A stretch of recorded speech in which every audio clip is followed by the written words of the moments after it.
আজি নিখিল বড়ো ছাত্ৰ সন্থা বিশ্বনাথ জিলা আৰু এই ইষ্ট গহপুৰ আঞ্চলিকৰ উদ্যোগত গহপুৰৰ এই ঐতিহাসিক ঠাই দৈমালু এই খেলপথাৰৰ পৰা দুটা মহৎ আৰু প্ৰধান লক্ষ্য আৰু উদ্দেশ্যটো লৈ পেলাই চাইকেল এই পদযাত্ৰা আমি আৰম্ভ কৰিবলৈ লৈছোঁ আৰু ইয়াত মূলতঃ গুণগত শিক্ষাৰ সমাজত আৰু আমাৰ যিখিনি স্কুলীয়া ছাত্ৰ ছাত্ৰী সেই তেখেতসকলৰ মাজত এটা সজাগতা বৃদ্ধিৰ কাৰণে বা আমি কিয় শিক্ষা ল'ব লাগে, মানৱ সম্পদ আমি কেনেকৈ গঢ় দিব লাগে আৰু বৰ্তমান পৰিৱেশ পৰিস্থিতিত গুণগত শিক্ষাৰ যি অভিযান নিখিল বড়ো ছাত্ৰ সন্থাই 2005-06 চনৰ পৰা যি আমি আৰম্ভ কৰিছোঁ, ইয়াৰ যিখিনি আমি সফলতা লাভ কৰিছোঁ আৰু অধিক সফলতাৰে আমাৰ অভিভাৱকসকল,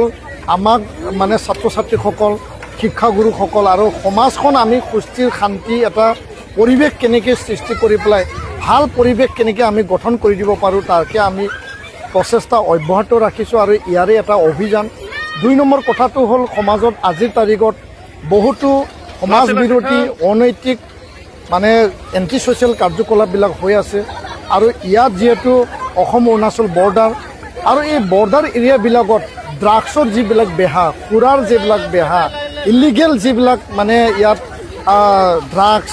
বা মদ ভাং যোৱা যিবিলাক চলে, এই কথাটো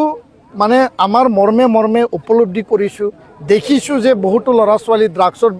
মানে পৰি পেলাই ইনজেকশ্যন বা সেৱন কৰি পেলাই তেওঁলোকৰ জীৱন ধ্বংস হৈছে, ৰিহেবিলিটেশ্যন চেণ্টাৰত যাব লগা হৈছে। তো এই বিষয়বস্তুখিনি আমি চাইছোঁ যে হিউমেন ট্ৰাফিকিং, মানুহ সৰবৰাহ, আমাৰ ইয়াৰ কাৰোবাৰ মা কাৰোবাৰ দেউতা মানে দুটা পৰিয়াল ধ্বংস হৈ গৈছে, কাৰোবাৰ দেউতাই কাৰোবাৰ মাক লৈ পলাইছে, সমাজত এনেকুৱা এটা বিশৃংখল পৰিৱেশ আমি সৃষ্টি হোৱা দেখা পাইছোঁ আৰু তাৰ কাৰণে যি ৰেপ, মাৰ্ডাৰ, এতিয়া মলেষ্টেশ্যন, এবিউজ, আমাৰ যিবিলাক মহিলাৰ ওপৰত যিখিনি নিৰ্যাতন, অসমখনত যি এটা পৰিৱেশ সৃষ্টি হৈছে, সেই গোটেই বিষয়বস্তুবিলাক ৰাইজৰ দৃষ্টিত আনি পেলাই সজাগতা বৃদ্ধি কৰি পেলাই যাতে আমি ইয়াৰ পৰা মানে দূৰত থাকিব পাৰে আৰু যিসকল বেয়া মানুহবিলাকৰ কোনো জাতি আৰু সমাজ নাই, সেই বেয়াসকলক আমি কেনেকৈ চিনাক্ত কৰি পেলাই নিৰ্মূল কৰিব পাৰোঁ বা এই পৰিৱেশটো আমি কেনেকৈ নাইকিয়া কৰিব পাৰোঁ। তো ইয়াৰ কাৰণে ড্ৰাগছ বিৰোধী অভিযান আমি জিৰ' টলাৰেঞ্চ লৈ পেলাই আমি কাম কৰি আছোঁ, কাম কৰি যাম। সমাজ বিৰোধী কাৰ্যকলাপৰ পৰা মানুহে দূৰত থাকক, সেই গোটেই কথাবিলাক লৈ পেলাই আমাৰ ছাত্ৰ ছাত্ৰী, আমাৰ ইয়াত মানে এপছুৰ কৰ্মীসকল, আমাৰ অভিভাৱক ৰাইজসকলে আমি একত্ৰিত হৈ পেলাই আজি এই চাইকেল যাত্ৰা আমি আৰম্ভ কৰিছোঁ। আমাৰ আজি এই নিখিল বড়ো ছাত্ৰ সন্থা বিশ্বনাথ জিলা আৰু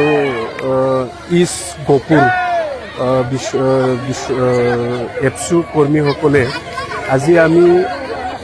যি চাইকেল ৰেলী পদযাত্ৰা আমি আৰম্ভ কৰিব ওলাইছোঁ। চ' আমাৰ সমাজত যে ড্ৰাগছ, ভাং আৰু এনেকুৱা মানে হিউমেন ট্ৰেফিকিং বহুত বাঢ়ি গৈছে। চ' আমি এইটো উদ্দেশ্যটো লৈ আমি গাঁৱে গাঁৱে চাইকেল চলাই ছাত্ৰ ছাত্ৰীসকলক আৰু